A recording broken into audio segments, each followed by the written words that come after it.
Hi, my name is Brittany Whittingsla, and for my senior capstone project, I decided to do something called a What If series.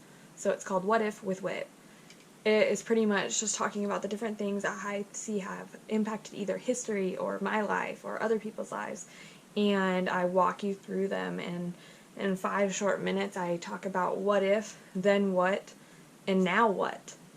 And I found it very interesting to be able to do this as my capstone project, but I also found it interesting that so many people throughout my capstone decided that it was such an interesting topic to try to bring up that I thought I would share it with the world. So here we go. So the first topic that I want to talk about is the topic of hatred. We see so much of this in our news nowadays that, oh, this was a hate crime. Oh, this person was full of hate. That's why they did what they did. But I want to pose the question to you is, what if a human could not possess the quality of hate? Now just like that, let that sink in for a second. If a human could not possess the quality of hate, would hate crimes exist? Would anti-Semitism exist? Would Black Lives Matter exist? Would all lives matter exist? Now just like let that sink in for a second and let me tell you my opinion of it. This is not facts. This is not something that you should take for your own justice and post somewhere else. It is my opinion. No sources have gone into this. So I think that if we did not possess the quality of hate, we would be a happier people. Honestly, I see so many people that struggle with either depression or anxiety or different ways that they think that they have to be just such a perfect person in the world and they have to love everyone and they have to do all this thing, and it stresses them out. It is so hard to love people that you just don't get along with. It's fine not to get along with people. It's fine to tell people that you don't find their company very presentable in your life, but it's not fine to hate people. I learned at a very young age that saying the word hate cannot be taken back. I remember playing in my neighborhood. You gotta realize that I grew up with a ton of brothers, so that means that all my friends were boys except like 2 girls maybe.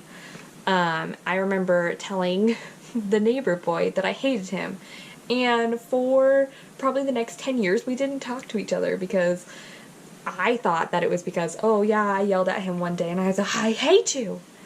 And that's why we didn't talk. But after that, we kind of just spread apart, didn't get along. After I said those hateful words, it kind of ruined my relationship that we potentially could have had and been best friends for the rest of our lives. It's a very interesting thing to think about. I interviewed a few people for my capstone project about this, and the one big thing I asked them is, what if hate did not exist in the world? They asked me the question of, how could we make this happen?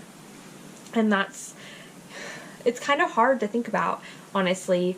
I love looking through history. I love looking through the different qualities that people possess in their lives. I love looking at different studies and analyzing them and see how I can incorporate them into my life. The biggest one that I have really struggled with my whole life would have to be the World War II and the encampment of the Jewish people. That was such a hateful thing to do to a person. Doing the different things that they did and not being able to justify why they did them just seems so preposterous and so unneeded in this world that we live in. We have to remember that we were sent here for a purpose.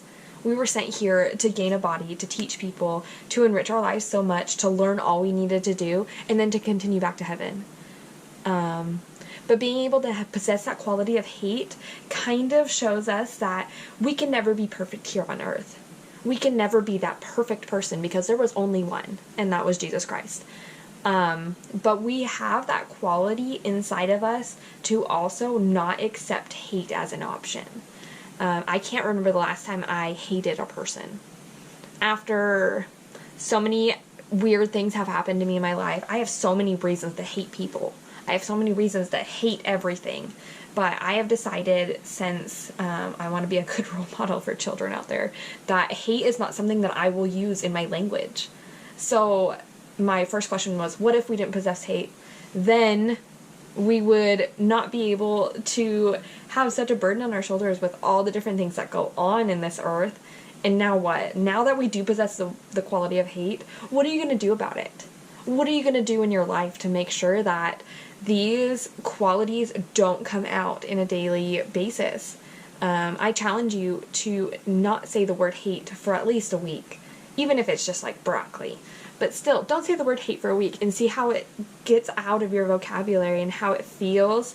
And then once you do say it, kind of like absorb that feeling and feel like, oh, I don't like the way that feels. This is my first What If series, so let me know how it goes. Respond in the comments, maybe subscribe. Thanks!